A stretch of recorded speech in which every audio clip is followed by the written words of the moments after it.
Hello friends, good morning.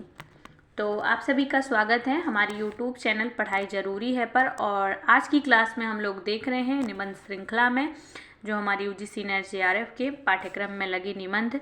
तो उनमें से हम अब अगला निबंध शिव मूर्ति देख रहे हैं। इसके पहले हम लोग भारतवर्षोन्नति कैसे हो सकती है और मजदूरी और प्रेम, ये दोनों ही निबंध देख लिए हैं। तो अगला निबंध है शिव मूर्ति। चलिए तो स्टार्ट करते हैं शिव मूर्ति के बारे में। क्या महत्वपूर्ण बिंदु हैं।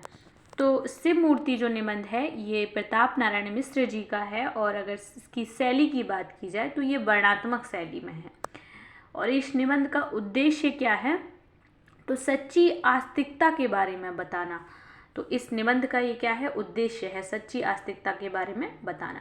निबंध का आरंभ कहाँ से होता है, तो इस निबंध का आरंभ प्रताप नारायण मिश्र द्वारा ग्रामदेव भूतनाथ के संबंध में निम्नलिखित कथन है, ये कहकर कथन से स्टार्ट होता है। इस निबंध का आरंभ यहाँ से शुरू होता है कि हमारे ग्रामदेव भगवान भूतनाथ सब प्रकार से अकथ्य, अप्रक्य एवं अचिंत्य हैं।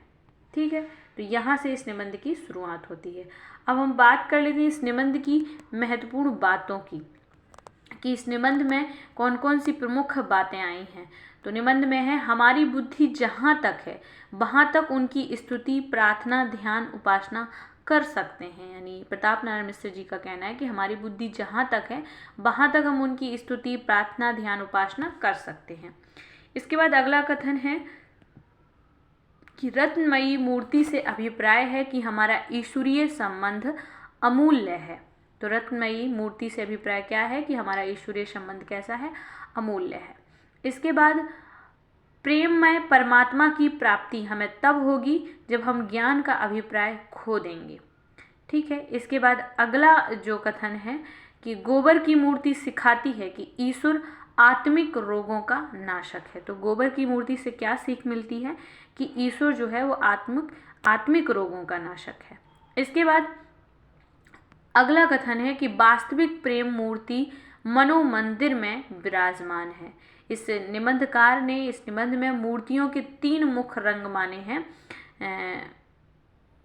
तो कौन कौन से 3, श्वेत, लाल और काला।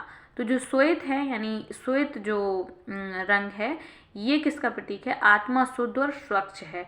और लाल जो है ये रजोगुण से संबंधित है। और काला जिस पर अन्य रंग नहीं चढ़ता है। तो ये मूर्तियों के 3 रंग याद रखिएगा आप। और तीनों रंगों से संबंधित जो बात कही गई है उसको भी याद रखना है। इसके बाद प्रेम की वास्तविक शिव मूर्ति यथार्थ कल्याण का रूप है। अगला कथन है कि प्रेम के बिना सोने एवं हीरे की मूर्ति भी तुच्छ है। इसके बाद है कि और जो केवल शास्त्रार्थी आस्तिक हैं वे भी व्यर्थ ईश्वर को अपना पिता बना के निज माता को कलंक लगाते हैं। इसके बाद अगला कथन है इस निबंध का कि जहाँ तक सहृदयता से विचार कीजिएगा वहाँ तक यही सिद्ध होगा कि प्रेम के बिना वेद झगड़े की जड़, धर्म बेसिर पैर के काम, स्वर्ग शेख चिल्ली का महल, मुक्ति प्रेम की बहन है। ईश्वर का तो पता ही लगाना कठिन है। और भी इसमें था, तो जितना मोस्ट हमारे लिए है। और इसमें आगे है और हृदय मंदिर में प्रेम का प्रकाश है तो संसार शिवमय है, क्योंकि प्रेम ही वास्तविक शिव मूर्ति अर्थात कल्याण का रूप है। ठीक है, तो ये जो महत्वपूर्ण बिंदु यहाँ पर रखे गए हैं शिव मूर्ति निबंध से, आप इनको याद रखिएगा जो कि हमारे एग्जाम में हेल्पफुल होंगे। ठीक है फ्रेंड्स, तो आज की क्लास में इतना ही। मिलते हैं हम लोग अगले निबंध के साथ। Thank you.